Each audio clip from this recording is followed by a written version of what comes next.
Hello, beautiful people, like, share, and subscribe. So I'll give you an excerpt of this news. Then I'll let you know my thoughts. So please just pay attention and listen.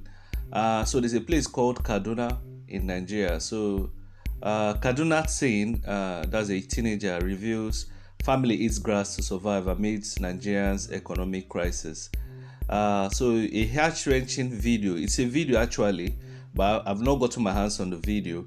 Shows a teenage boy from Banawa community in Kaduna State who is forced to gather grass meant for livestock as food for his family due to extreme poverty. The boy, who is estimated to be between 12 and 16 years old, is seen carrying a sack of grass from a farm. In his testimony, he revealed how his family has resorted to consuming grass due to unbearable hardship, highlighting the dire circumstances faced by his household. The boy, who spoke in Hausa language, explained that they eat grass and prepare it with maggi seasoning cube and granite cake known as kuli kuli, and it can be eaten alone or with these ingredients. The teenage boy shared that his family had been forced to rely on grass as a substitute for food because they can no longer afford staple meals like spaghetti or rice. In a poignant plea, he urged the government to intervene, saying they need palliatives to help Nigerians survive the harsh economic situation.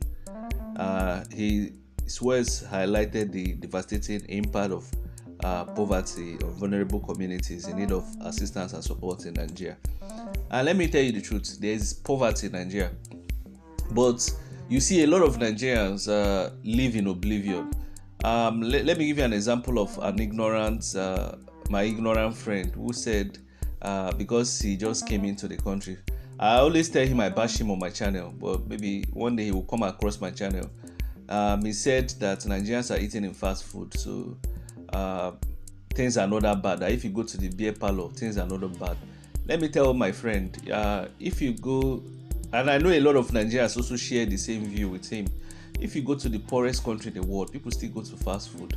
Nigeria is not the poorest country in the world, but why some of us get angry is that a country that has so much oil and wealth, the poverty level should be very low, and even in the poverty, it should be a enjoyment poverty. Let me tell you, there's a documentary on YouTube on DW documentary. If you see poverty in the US, many Nigerians will wish to live in that kind of poverty. Poverty in the United States, you see people living in poverty, they even own cars, they can sleep in their cars. You see, the poverties are kind of different. Unlike Nigeria, where the person doesn't see food, the poverty in the USA, the person cannot say he doesn't see food to eat. You understand? It's not possible. Maybe one day, maybe begging, if he doesn't have a job, he might not see, but there's no way he will see food. There is no way in a full day he will not see food. But there are some people living in denial. You understand? There are a lot of Nigerians living in denial. When you come to the comment section, you see people, denying this fact. But even in the comment section, some Northerners have agreed that is a type of grass that they eat in the north. You understand? In fact, just reading this news now, I just came across the news that this is a state governor that Tinubu keeps on giving money and expecting them to do magic. They will not invest in agriculture, mechanization. They will not invest in what do they call it? World class primary and secondary schools. I don't think state governments need to actually build universities, if you ask me. They will not invest in improving electricity. They invest in nothing. They don't invest in human development. You understand? In their states now, Plateau state government spent 37% of its annual budget on in Q1 of 2024 on official vehicles. Do you understand what I'm saying? How can people be poor in that state and you're spending?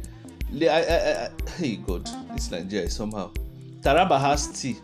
The state government will not invest in. They don't invest in. I'm not saying state government should invest and money and operate it. You can invest and give it to private people.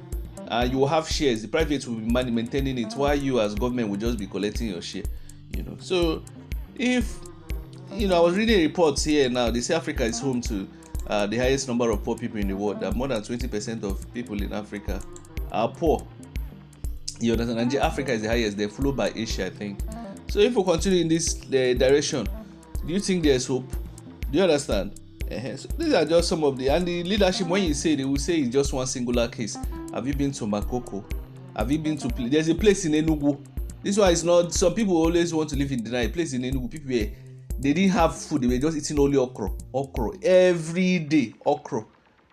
You can imagine they at the point they started having deficiency, blindness. Who knows whether it was they didn't even have water to go and drink water. They didn't have drinking water. So the Nigeria is just a crimes empire, and it must, if you don't dismantle it, it's only a revolution that can. You see politicians misbehave because they know nobody will do anything. They know that an average Nigerian is a fool and a coward. So they know we can't do nothing, we just talk. But one thing I know is that it's through all these conversations that one day we'll send a message to these politicians. You understand? We must first have a conversation and continue our conversation and continue educating people, especially the poor people, who is responsible. If I had a radio station, that's what I would have been doing. I'm telling you, 24 hours, continue telling poor people, especially radio. That's the easiest way to reach the poor people in Nigeria. Continue educating them who is responsible, because some of them don't even know. Some poor people in Nigeria don't even know who is responsible for their problem. The state governors, the presidencies who make policies, all of them are pari passu, I mean, they speak English, in causing Nigerians to drown in the Mediterranean. So grass is now hey, somebody was saying Tinubu should set up Ministry of Grass. Let me know your thoughts soon.